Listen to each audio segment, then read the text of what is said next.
गुरुदेवहरू मन्त्रोच्चारण गरिरहनु भएको छ। म यज्ञमा व्यस्त छु। एक वखत तिमीलाई कस्तो प्रश्नको आवश्यकता पर्यो?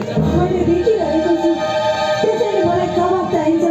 पिताश्री, यति विशाल यज्ञको आयोजना गरेर सम्पूर्ण देवी देवताहरू अनि मेरा सम्पूर्ण बहिनीहरूलाई निमन्त्रणा गर्दा म र मेरो स्वामी भोलेनाथलाई मात्र हजुरले किन निमन्त्रणा गर्नु भएन?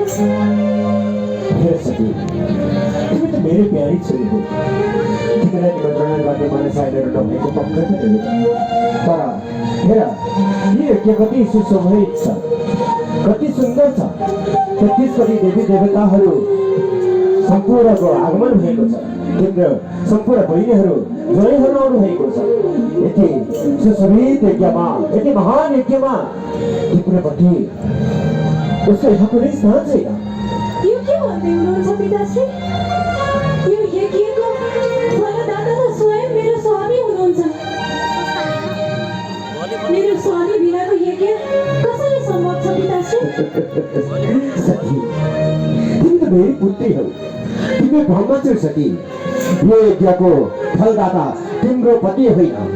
शिवको यहाँ कुनै पनि स्थान छैन र यो भव्य सभ्य यो मेरो यज्ञमा तिम्रो पतिको यहाँ इच्छा छैन। उसलाई यहाँ आउनको निमित्त कुनै पनि स्थानले सुहाउने रहेछ। भुल मबाट होइन पिताश्री, हजुरबाट भुल हुँदैछ।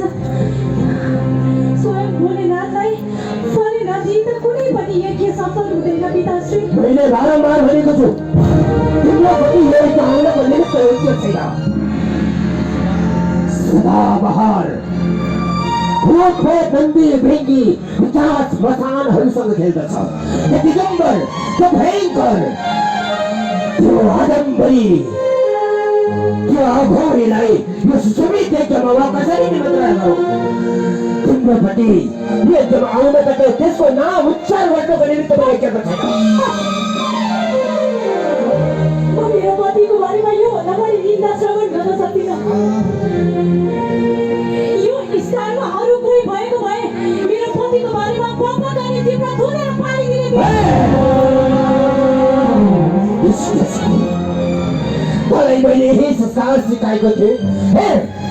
यहाँ 33 कोटी देवी देवताको आगमन भएको छ। उहाँको उपस्थितिले नै मेरो यज्ञ पूर्ण भइसकेको छ। तेरो पति त्यो अघोरी, त्यो दिगम्बर, त्यो भयङ्कर निन्दाको पात्रलाई म यहाँ कुनै पनि स्थान दिने छैन। र सुन, तेरो पतिलाई म मेरो जीवनभर यसरी नै उपेक्षा गर्नेछु, निन्दा गरिरहनेछु। निन्दा जे गरेर सक्छस् गर, तर यो यज्ञमा तेरो पति कुनै स्थान हुने छैन। गुरुदेव क्षमा गर्नुहोस्, यज्ञलाई सुचारू गर्नुहोस्।